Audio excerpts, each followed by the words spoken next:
Live in Eco 9 with a look at how things are going on the roadways, and he also spoke to an expert about how Helene could be impacting supply chains. Hey, Scott.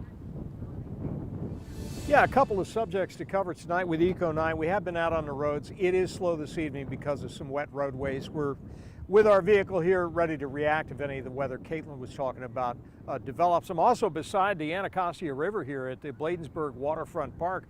Another effect of the remnants of Helene is the circulation in the atmosphere, which is keeping the winds from the east and the southeast, and that has resulted in yet again the 8th day straight of either coastal flood or high tide advisories around the area, including here in the upper Anacostia.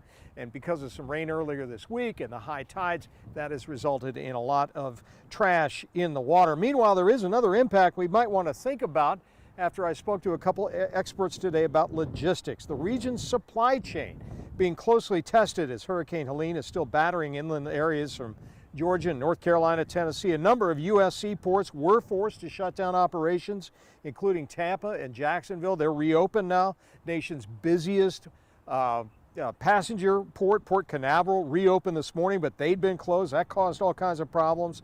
And you got air freight, big hubs coming in and out of Atlanta and Greensboro, North Carolina. All of them suffered some disruptions. In the background of all of this supply chain tension and ripples running through it is the looming threat of a nationwide longshoremen's dock workers strike. I talked with logistics expert Dr. Julie Swan at NC State University about this today. This storm has a pretty broad area in terms of what it can potentially impact. Not only that, but several of the areas that it can impact have strong connections to our supply chains. And if roads are disrupted or travel slows down trucks, then it becomes more difficult to get those products to where they need to be. Compounded with that, we have a potential strike of East Coast ports, and so that may add further disruptions to the system. Swan and I talked about the increasing frequency and intensity of storms in this age of climate change. She said is definitely a test of the nation's resiliency. And when she talked about that dock workers strike, these ripples from the storms may get compounded by the strike. She said if there's really something you want for the holidays, it's not crazy to think about buying it now just in case we get a big disruption of some kind into the future. Back live now with Eco 9 here at Anacostia's Bladensburg Riverfront Park.